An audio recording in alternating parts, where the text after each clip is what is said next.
తెలుసుకుంటాం. దేవుడు నన్నెందుకు ప్రేమిస్తున్నాడు నా అనుభవం గుండా నేను తెలుసుకుంటున్నాను. దేవుడు అందరినీ ప్రేమిస్తున్నామనే మాటలతో మనము చెప్తే దేవుని ప్రేమలో మనము ఉండాలి. అయితే దేవుడు మనల్ని ఎంతగానో ప్రేమిస్తున్నాడు. ఎందుకు ప్రేమిస్తున్నాడు అంటే మనము వాక్యాన్ని జాగ్రత్తగా వింటే, వాక్యం ప్రకారం మనం జీవిస్తే ఎందుకు ప్రేమిస్తున్నాడు దేవుడు నన్ను మనకి అర్థము అవుతుంది. ఒకవేళ మనం ఆ విధంగా లేకపోతే మనకి అర్థము కాదు. హల్లెలూయా, హల్లెలూయా.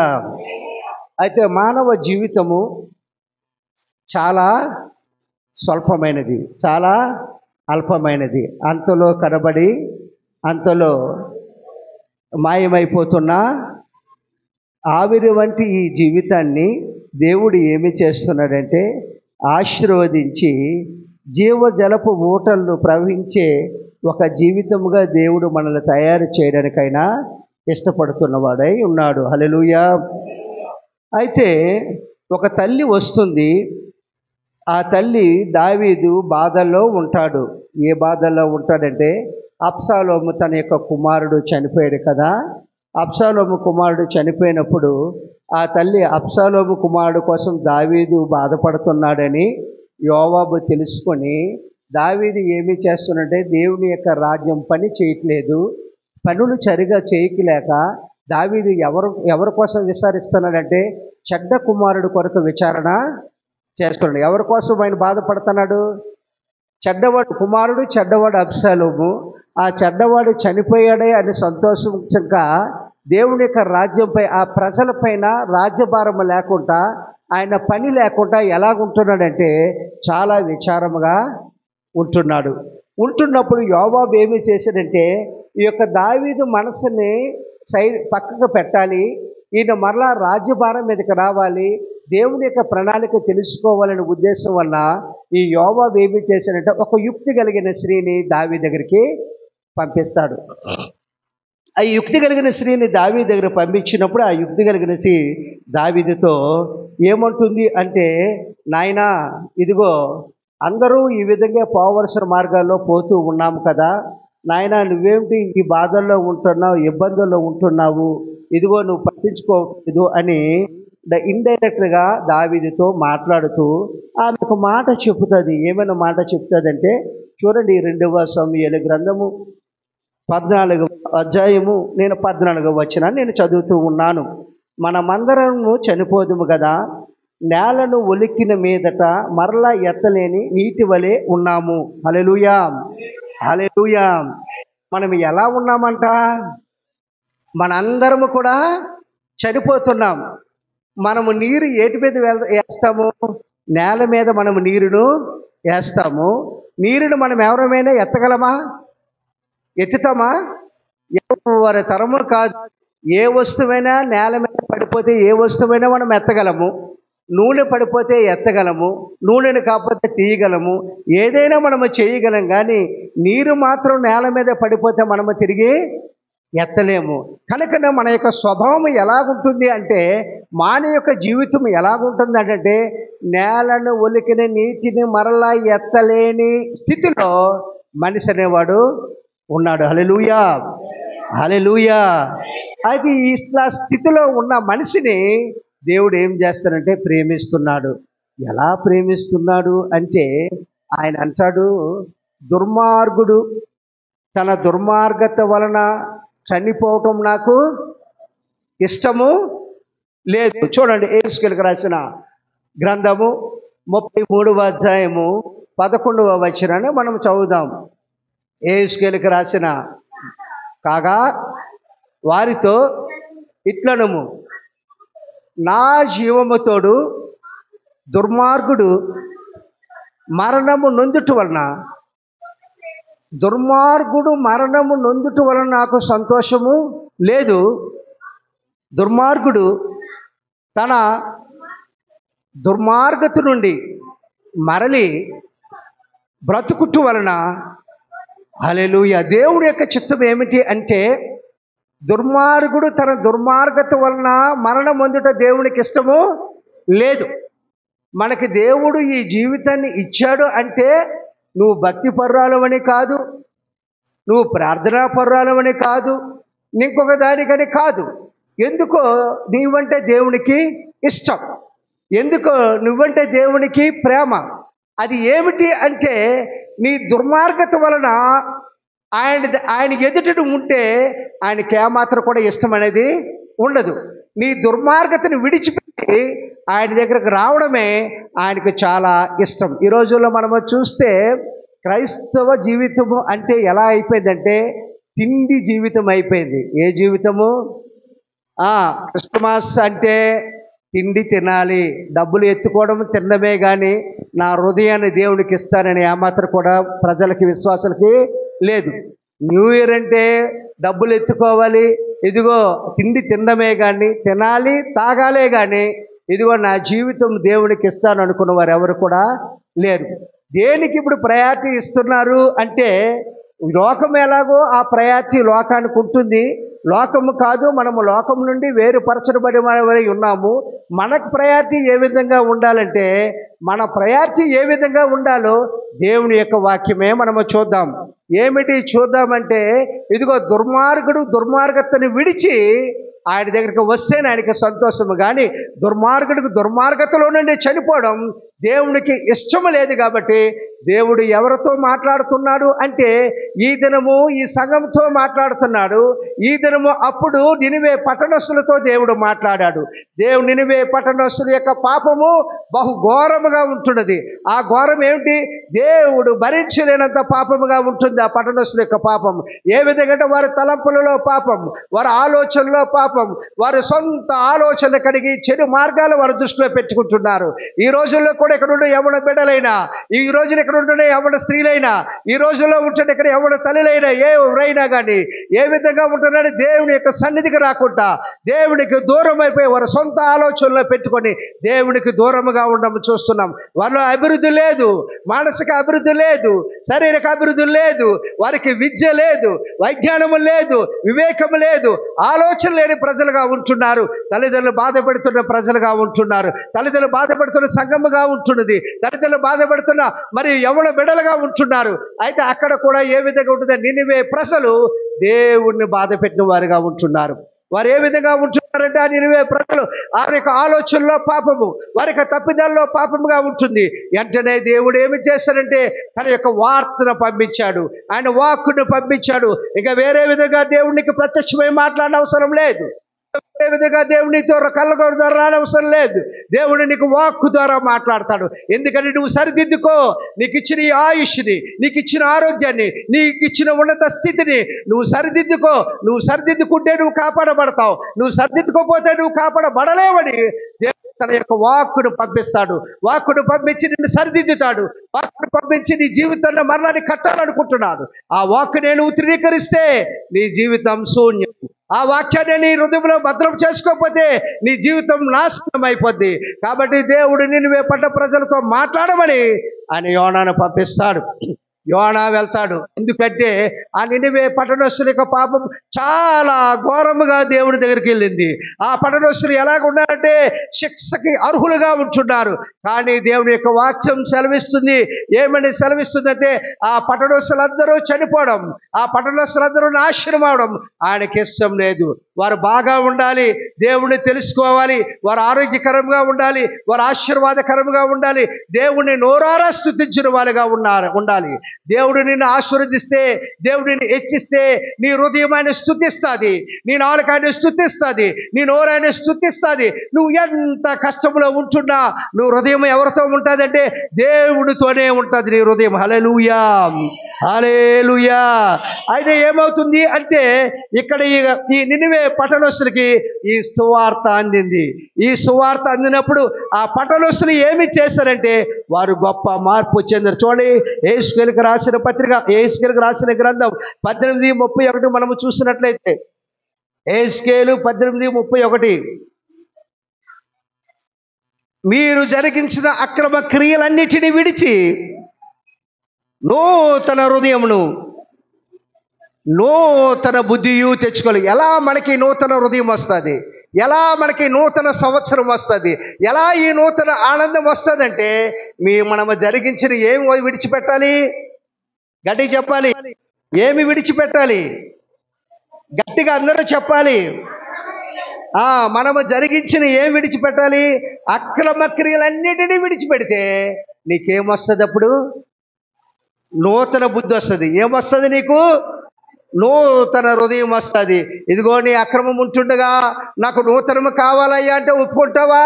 నువ్వు తాగుతున్న నీరే, ఆ కుండలో ఉన్న త్రాగుతున్న నీరే, ఆ త్రాగుతున్న నీరుతో ఈరోజు నీరు పట్టడానికి నువ్వు ప్రయత్నం చేస్తావా? ఎందుకు చేయవు నువ్వు? అలా నీరు తాగితే నీ ఆరోగ్యము పాడైపోద్ది. అలాగే నువ్వు దేవుడి దగ్గరికి వస్తే దేవుడు నీ హృదయాన్ని చూస్తాడా? నిన్ను లక్ష్య పెడతాడా? నువ్వు యూత్ క్రిస్మస్ చేసుకుంటే లక్ష్య పెడతాడా? నువ్వు దశమ భాగాలు ఇస్తే నువ్వు లక్ష్య పెడతాడా? నువ్వు ధన సమృద్ధిని ఇస్తే లక్ష్య పెడతాడా? దేవుడు నువ్వేమిచ్చినా లక్ష్య పెట్టడు. నీకు దేవుడు ఏమి కోరుకుంటాడంటే నీ హృదయాన్ని నీకు కోరుకుంటున్నాడు, నీ ప్రవర్తన నువ్వు కోరుకుంటున్నాడు. ఇదిగో ఈయనేమి చేస్తానంటే ముందుగా నువ్వేమి చేశానంటే నీ అక్రమాన్ని విడిచిపెట్టి నువ్వేం చేయాలా? నా దగ్గరికి రా అని దేవుడు ఆ వాక్కు ద్వారా మనకి సెలవిస్తూనే ఉన్నారు. వెంటనే నినివే పట్టణస్తులు ఏమి చేశారంటే వారు ఏమి విడిచిపెట్టారు?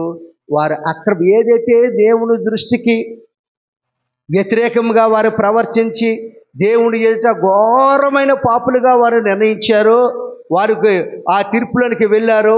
వెంటనే దేవుని దగ్గర నుండి వారు ఏమి చేశారు? ఆ వార్త విని వెంటనే వారు ఏం చేశారంటే వారు ఉపవాసాన్ని ప్రకటన చేశారు. ఇగో మనం దేవుని దృష్టి చాలా ఘోరమైన పాపం చేసాం. మనంతమంది కూడా ఉపవాస ప్రార్థన మనము పెట్టుకోవాలి. మనమే కాదు, ఎవరు చిన్న పిల్లలు, పశువులు అందరితో పాటు కఠినముగా వారు ఏమి చేశారంటే ఆ ఉపవాసాన్ని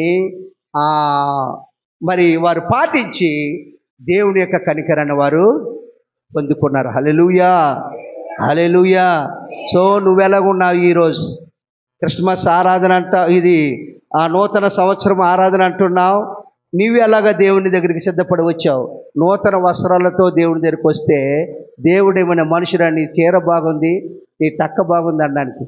చెప్పండి. దేవుడు మనుషుడు కాదు. దేవుడు నీ చీరను చూడడు, దేవుడు నీ యొక్క స్థితిని చూడడు, దేవుడు నీ పాలిష్ను చూడడు. నా కూతురికి ఒక మాట ఇచ్చాను. ఏంటంటే నా కూతురు చీర కట్టింది, దానికి ఏం చేసిందంటే ఏంటిదే పెట్టుకున్నారు, ఏదో పాలిష్ పెట్టుకుంది చేతికి. నేను వీడియో కాల్లో చూసాను. ఏమిటా చేతికి పాలిష్ అన్నాను నేను. ఏమి నీకు దేవుడు నీకు గుర్తులతో పుట్టించాడా ఏంటే? నేను చెప్పింది ఏంటి, మీరు చేస్తున్నది ఏంటి, మీరు ఎందుకు అలా పెట్టుకున్నారని అడిగాను.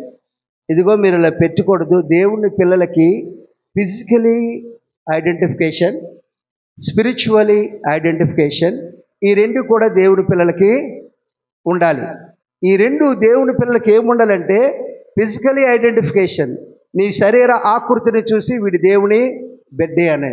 స్పిరిచువలీ ఐడెంటిఫికేషన్, నీ నోటి మాటను చూసి వీడు దేవుని బిడ్డే అనాలి. అది స్టాంప్, అది ముద్ర వేయాలి.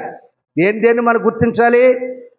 ఇక్కడ కన్నం పెట్టిన డ్రెస్న, ఇక్కడేమొచ్చేది చిరిగిపోయిన ప్యాంటును చూశారు నేను దేవుని బిడ్డగా అంటారు. ఎలా అంటారు?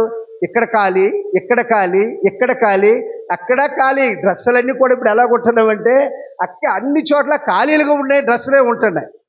ఏంటి ఏ దానికి కూడా నింపబడిన డ్రెస్సులు ఏవి కూడా లేవు. అలా నా ఏ విధంగా ఉంటుందంటే నిన్ను దేవుని బిడ్డగా గుర్తించాలంటే నీ శరీరాన్ని చూసిన వెంటనే వీడి దేవుని బిడ్డ, వీడి జోలికి వెళ్ళకూడదు. నీ మాట నీ స్పిరిచువల్ ఆ మాటను బట్టి ఏముండాలి అంటే వీడి దేవుని బిడ్డ, వీడి జోలికి పోకూడదు. నువ్వు ఎప్పుడైతే ఈ రెండింటినీ నువ్వు మెయింటైన్ చేస్తావో అప్పుడే ఏమవుతుందంటే దురాత్మ దూరముగా వెళ్ళిపోద్ది. అదేది కూడా మనల్ని తాకలేదు. ఈ రెండింటినీ మెయింటైన్ చేయకుండా లోకానికి అనుకూలమైన మెయింటెనెన్స్ నీలోనికి వస్తే అప్పుడు ఏమొస్తుంది? ఆటోమేటిక్గా నేను దోస్తని అందరూ వస్తారు, నీకు ఆత్మీయ జీవితాన్ని పాడు చేస్తారు. ఈ యొక్క నినివే పట్టణస్తుల ఆత్మీయమైన జీవితాన్ని కట్టుకోవడానికి ఏం చేశారంటే వారి శారీరక నిష్ట, వారి మానసిక నిష్టను కూడా ఫాలో అయ్యారు. వారు ఏమి చేశారంటే 3 దినాలు అహోర్నిశలు వారు ఉపవాసం ఉన్నారు.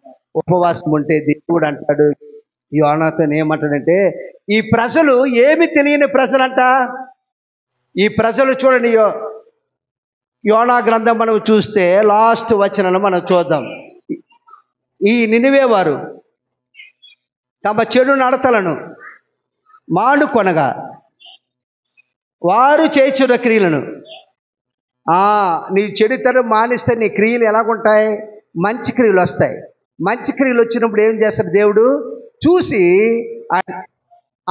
ఆయనే పశ్చాత్తాప్తుడై చేయవలసిన శిక్ష చేయక వారి పట్ల దేవుడు కనికరాన్ని పొందుకున్నాడు. హల్లెలూయా, హల్లెలూయా. ప్రియ దేవుని పిల్లారా, ఈ యొక్క నూతన సంవత్సరం ఎదుర్కొంటున్న నీవు మొట్టమొదటిగా నువ్వేమి చేయాలంటే నీ అతిక్రమాలను నువ్వు విడిచిపెట్టాలి. నువ్వేదైతే పాత స్వభావం ఉంటుందో ఆ పాత స్వభావాన్ని విడిచిపెట్టాలి. ఈ పాత స్వభావం వల్లే కదా నువ్వెన్నో బాధలు పడ్డావు, ఎన్నో నిందలు పడ్డావు, ఇబ్బందులు పడ్డావు, వ్యాధుల్లో ఉన్నావు, ఇరుకుల్లో ఉన్నావు, ఇక్కట్లో ఉన్నావు, ఆర్థిక ఇబ్బందుల్లో ఉన్నావు, అన్ని విషయాలను ఉన్నావు.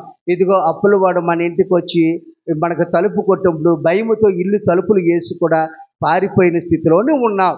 ఎందుకు అంటే నీ పాత స్థితి నీ యొక్క ఎలాగుంటుందంటే నీ యొక్క జీవితంలో అతిక్రమ జీవితం, క్రమం లేని జీవితం వలన ఇవన్నీ కూడా నష్టాలు వచ్చాయి. అందుకనే హెచ్కేలుకు రాసిన గ్రంథం మళ్ళీ మనం చూసినట్లయితే 11-19 వచనాన్ని మనం చూసినట్లయితే దేవుడు ఏమంటాడంటే దేవుని యొక్క కట్టడలను మనం ఎక్కువగా గైకొనాలి. దేవుడు మనల్ని కట్టడలను ఇస్తాడు. చదవమ్మా. వారు నా కట్టడలను నా విధులను అనుసరించి గైకొనున్నట్లు నేను వారి యొక్క శరీరంలో నుండి తీసివేసి వారికి మాంసపు గుండు ఇచ్చి వారికి ఏక మనసు కలుగు చేసి వారి యందు నూతన ఆత్మ పుట్టిస్తా. ఎప్పుడైతే దేవుని యొక్క వాక్యం ప్రకటింపబడుతున్న ఈ యొక్క వాక్యానికి నువ్వు నీ హృదయాన్ని ఇస్తే అప్పుడు ఏమవుతుందంటే నీలో నుండి దేవుని యొక్క నూతన ఆత్మ వస్తుంది. నూతన యొక్క స్వభావం మనకి దేవుడు అనుగ్రహిస్తారు. కాబట్టి మనం ఏం చేయాలంటే వాక్యాన్ని శ్రద్ధగా వినాలి. వాక్యం శ్రద్ధగా వింటున్న కొలది మళ్ళీ ఏమవుతుందంటే మనకి ఏవైతే దేవునికి వ్యతిరేకమైన కార్యాలు మన జీవితంలో ఉన్నావో అవి వెంటనే తొలగిపోతాయి. చూడండి, నేనేం చేశానంటే 1 నెల రోజులు నేను ప్రేమ ఎంత మధురం సీరియల్ ఏం చేశానంటే చూసేవాడిని. ప్రేమ ఎంత మధురం నెల రోజులు సీరియల్ చూసేవాడిని. అది యాక్టింగ్ బాగుంటుందని చూసేవాడిని. చూస్తూ మళ్ళీ అనుకుంటున్నాను ఇది చూడడం అరగంట నాకు అనవసరం వేస్ట్ కదా అనుకుని ఇలాగ నెల రోజులు నాలో నేను ఏం చేశాను, ఇదేంటి ఇలాగుంది అనేసి అంటే మరలా ఏంటంటే శరీరం కదా మరలా ఓకే అనేవాడిని.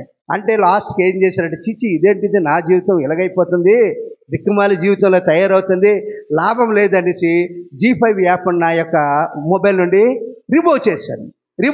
నేనేం చేయను, దాన్ని చూడడం మానేసి ఆ సమయాన్ని కూడా నేను ఎక్కడికి వచ్చానంటే వాక్యంలోనికి నేను వచ్చాను. చూడ ఎంత అంటే చిన్నదే, ఒక్కసారి ఇది చూడాలంటది, మరి కొంచెం చూడాలంటది, చూస్తున్న కొద్ది మధురంగా ఉంటుంది.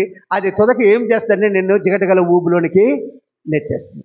నీకు వివేకం ఉండి దేవుని వాక్యం చదివితే నువ్వు నా దేవుని పెట్టాడు కదా, నా దేవుని యొక్క కుమారుడైన నీవు ఇలా చూడడం నీకు తగునా అని ఏం చేస్తుంది వాక్యం. పరిశుద్ధాత్మ దేవుడు అంతరంగ పురుషుడు మనలో ఉన్న అంతరంగ పురుషుడు మనతో మాట్లాడుతున్న కొలది మనం ఏమి చేస్తాం, ఆ మాట్లాడే అంతరంగ పురుషుని మాటడికి మన విధేయత కలిగినట్లయితే దేవుడు ఏం చేస్తాడంటే చెడునంతా తీసివేసి దేవుని బిడ్డగా నిన్ను వాక్యం చేత మనల్ని కడుగుతూ నూతన సృష్టిగా దేవుడు తయారు చేస్తూ ఉంటాడు. హల్లెలూయా. అయితే ఈ నినివే పట్టణస్తులు ఏ విధంగా అయ్యారు అంటే ఇంతక శిక్షకు అర్హులని నినివే పట్టణస్తులు ఎలాగున్నారంటే ఈ తరము వారికి తీర్పు తీర్చేవారుగా వారు ఉన్నారు. హల్లెలూయా, హల్లెలూయా. వారు ఏమి చేస్తారంటే నీకు నాకు కూడా వాళ్ళు తీర్పు తీర్చడానికి పరలోకంలో వాళ్ళు ఎలాగున్నారంటే సిద్ధంగా ఉన్నారు. ఆయన అంటారు, ఇదిగో ఈ నినివే పట్టణస్తులు ఈ తరము వారికి తీర్పు తీర్చడానికి సిద్ధంగా ఉన్నవారై ఉన్నారు. ఇంత దీనిగా దేవుడు వారిని హెచ్చించారు. దేవుని యొక్క వాక్యం సెలవిస్తుంది. ఎఫెసీకి రాసిన పత్రిక మనము చూసినట్లయితే ఎఫెసీ 4వ అధ్యాయం 22-23 మనం చూసినట్లయితే, కావున మునుపటి ప్రవర్తన విషయంలోనైతే మోసకరమైన దురాశల వలన చెడిపోవు మన యొక్క ప్రాచీన స్వభావమును వదులుకోవాలి. చూడండి ఆయన ఏమంటున్నాడంటే, మునుపటి ప్రవర్తన విషయంలోనైతే ఎలా ఉంటుందమ్మా మన స్వభావము? చెడిపోయిన ఉన్నదట మన ప్రాచీన స్వభావము. ఆ స్వభావాన్ని మనం ఏమి చేయాలి? వదులుకోవాలి. ఎలా వదులుకోవాలి అంటే, దేవుడి యొక్క వాక్యం నువ్వు వింటున్న కొలది ఆ ప్రాచీన స్వభావము నువ్వు వదులుకుంటూ ఉంటావు. ఎప్పుడైతే నువ్వు ప్రాచీన స్వభావమును వదులుకుంటూ ఉంటావో మీ చిత్త వృత్తి యందు నూతన పరచబడిన వారై ఉంటారు. మన చిత్తం ఏమిటి? మన చిత్తం అంటే ఏంటి? మన యొక్క ఆలోచన వృత్తి. ఆలోచన బట్టి ఏముంటుంది? మనకి వృత్తి ఉంటుంది. తాగుబోతుడు ఆలోచన చేస్తాడు.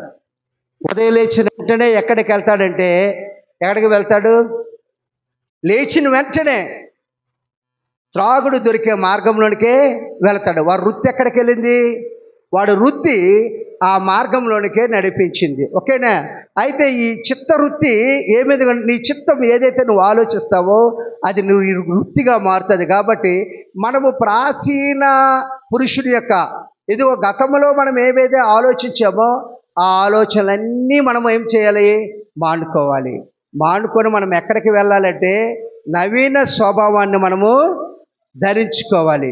నవీన స్వభావం ధరించుకుంటే అప్పుడు మనము నూతన పరచబడ్డం వల్ల రూపాంతరము చెందుతాం. దేనిలో రూపాంతరం చెందుతామంటే మాటలో రూపాంతరం చెందుతాం. దేనిలో రూపాంతరం చెందుతామంటే ప్రవర్తనలో రూపాంతరం చెందుతాం. దేనిలో రూపాంతరం చెందుతామంటే సహవాసంలో రూపాంతరం చెందుతాం.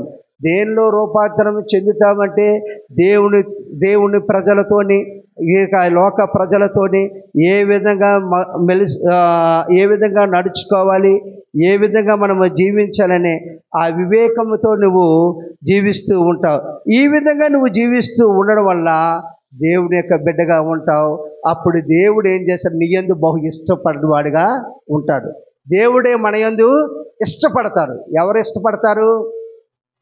దేవుని ఇష్టం ఎలాగుంటుందో తెలుసా మీకు? దేవుని ఎంత ఇష్టపడతాడో అంటే పిల్లలు అంటే మన జీవితం పట్ల దేవుని ఇష్టపడితే మన జీవితం ఒక అద్భుతమైన మధురముగా ఉంటుంది. నువ్వు వెళ్తున్న ప్రతి క్షణము దేవునికి ఇష్ట ప్రకారం నువ్వు వెళితే ఆ యొక్క జీవిత మాధుర్యమే వేరుగా ఉంటుంది. అది ఎలాగంటే అనుభవిస్తుంటేనే నీకు తెలుసు, ప్రభా ఎంత నా పట్ల నీకు శ్రద్ధ ఉంది నాయన, ఇదిగో ఎంత నా పట్ల నీకు బాధ్యత ఉంది నాయన. ఆయన దేని పట్ల మనకి బాధ్యత? ఆయన మన జీవితాల పట్ల బాధ్యత ఉన్నవాడై ఉన్నాడు. మన యొక్క అవసరాల పట్ల శ్రద్ధ కలిగిన వాడై ఉన్నాడు. ఆయన మన జీవితాల పట్ల ఏముంది? ఆయనకి బాధ్యత ఉంది. మన అవసరాల పట్ల ఆయనకి ఏముంది? శ్రద్ధ ఉంది. ఆయన మన పట్ల ఆయనకి బాధ్యత ఉంది, మన అవసరాల పట్ల శ్రద్ధ. అంటే రేపు ఇది అవసరం నా కుమారుడి కంటే ఈరోజే దాన్ని సిద్ధపరిచి రేపు ఇవ్వడానికైనా రెడీగా ఉన్నవాడై ఉన్నాడు. అంత శ్రద్ధ కలిగిన వాడు ఉంటాడు. కాబట్టి ప్రియ దేవుని బిడ్డలారా, మనము ఎలాగున్నాం ఒకసారి ఆలోచించండి. నా తల్లి గర్భమునే నన్ను కోరితివి, విశ్వాస గృహములో నన్ను చేర్చితివి. నా తల్లి గర్భమునే నన్ను కోరితివి, విశ్వాస గృహములో నన్ను చేర్చితివి. అమృత జలమైన నీ నోటి మాటలతో నిఖిల జగతికి నన్ను పంపినావు, ప్రకటింపనీ చరితం. నా జన్మ నిజ ఫలితం, ప్రకటింపనీ చరితం. నా జన్మ నిజ ఫలితం. నాలో ఏమి చూచి నీవు ఇంత ప్రేమ చూపినావు, మత్తమైన లోకమందు నిత్యమైన కృపను చూపి నేటి వరకు తోడుండినావు యేసయ్యా, యేసయ్యా, నా యేసయ్యా, యేసయ్యా, యేసయ్యా, నా యేసయ్యా. నాలో ఏమి చూచి నీవు ఇంత ప్రేమ చూపినావు? ఘనమైన వారే నీ ఎదుట ఉన్నను, కనులైన వారే ఎందరు ఉన్నను.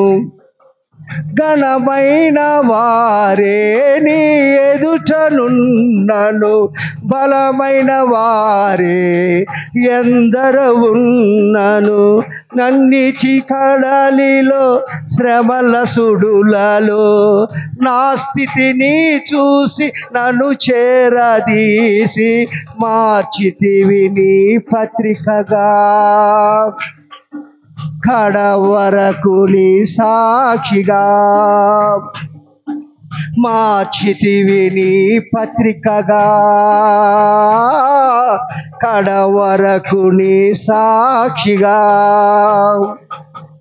నాలో ఏమి చూసి నీవు ఇంత ప్రేమ చూపినావు? హల్లెలూయా, హల్లెలూయా. ప్రియ దేవుని పిల్లారా, తల్లి గర్భంలోని మీ రూపం పడకమునిపే మిమ్మల్ని ఏర్పాటు చేసుకున్న దేవుడు, మీ జీవితాల పట్ల గొప్ప ప్రణాళిక కలిగిన దేవుడు. నీ జీవితాన్ని నువ్వు ప్రణాళిక వేసుకుంటే దేవుని ప్రణాళిక అక్కడ ఏమవుద్ది? ఆగిపోద్ది. నీ జీవితానికి నువ్వు ఆలోచించావనుకో, దేవుని ప్రణాళిక ఆగిపోద్ది. నీ జీవితానికి దేవా, నా జీవితం నీకు అప్పగిస్తున్నాను, నా జీవితాన్ని మీరు నడిపించండి ప్రభా అని ఈ దినమైన ఈ నూతన సంవత్సర ప్రారంభ దినానైనా నువ్వు దేవుని దగ్గరికి ఒప్పుకుంటే దేవుడు తప్పనిసరిగా నిన్ను దీవించి ఆశీర్వదించేవాడై ఉన్నాడు. యెషయా గ్రంథం 65వ అధ్యాయం 2వ వచనాన్ని చూస్తే చూడండి. తమ ఆలోచనలను అనుసరించి చెడు మార్గంలో నడుచుకొనుచు లోబడనొల్లని ప్రజల వైపు దినమంతయు నా చేతులు చాపుచొనుచున్న తన ఆలోచనలు అనుసరించి చెడు మార్గములను అనుసరిస్తున్న ప్రజలారా మీరు రండి, దినమంతా మీ వైపు నేను చేతులు చాస్తున్నాను. ఎందుకో తెలుసా నేను చేతులు చాపుతున్నాను అంటే, ఇదిగో మీ జీవితం పట్ల గొప్ప ప్రణాళిక నేను కలిగి ఉన్నాను. మిమ్మల్ని నేను బహుగా ఆశీర్వదిస్తాను. ఇదిగో నీకు నూతన హృదయాన్ని ఇస్తాను, నీకు నూతన మనస్సుని ఇస్తాను, ఇదిగో నీకు నూతన జీవితాన్ని ఇస్తాను. నీ యొక్క తలంపులన్నిటినీ నీకు నూతనంగా, నీ యొక్క ఆలోచనలు యావత్తు నేను సఫలపరుస్తాను. నీ కోరికను సిద్ధింపచేసి నీ ఆలోచనలు సఫలపరచవాడు నేనే అని దేవుడి నూతన సంవత్సరం నీకు సెలవిస్తూ ఉన్నాడు. ఆయన హస్తాల కిందకు వస్తావా? ఆయన పాదాలకు, ఆయన యొక్క రెక్కల నీళ్ళలోకి వస్తావా?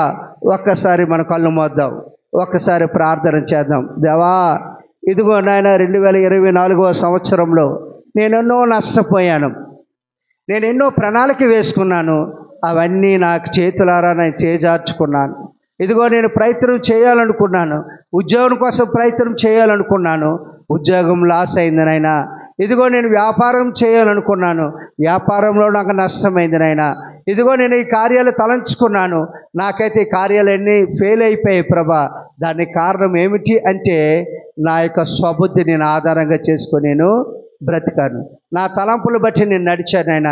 అయితే ఇకనైనా తండ్రి, ఇదిగో నాయన మీరు చెప్పిన వాక్యం ప్రకారం, మీరు సెలవిచ్చిన మాట ప్రకారం మీ కట్టడకు నా హృదయాన్ని ఇస్తాను, నాకు నూతన హృదయాన్ని ఇవ్వండి. ఇదిగో నాయన నేనేమి చేస్తానంటే, నా యొక్క చిత్తవృత్తిని నేను మార్చుకుంటాను, ఇదిగో నూతన మార్గాలను నడిపించనని ఒక్కసారి దేవుణ్ణి అడుగుతావా? ఎవరు మౌనంగా ఉండదు, ప్రార్థన చేయండి. హల్లెలూయా, స్తోత్రమైన స్తోత్రం దేవా, మీకే స్తోత్రం. కృప కలిగిన దేవా మీకే స్తోత్రాలు. చాలిన దేవా మీకే స్తోత్రాలు. కనికరం గల దేవా మీకే స్తోత్రాలు. హల్లెలూయా. స్తోత్రం స్తోత్రం స్తోత్రం నాయనా, స్తోత్రం నాయనా, స్తోత్రం స్తోత్రం స్తోత్రం స్తోత్రం. కృపే కృపే కృప తండ్రి, మీకే వందనాలు. మీ కృపలో బలపరచండి నాయనా. మేమంటే ఎందుకో మీకు ఇష్టం నాయనా, చాలా ఇష్టం నాయనా. మమ్మల్ని ఎత్తుకొని ముద్దాడుతున్న దేవుడు నువ్వు నాయనా. మీ యొక్క అరచేతిలో మమ్మల్ని చెక్కుకుంటున్న దేవుడుగా ఉన్నాం తండ్రి. మీకే స్తోత్రం.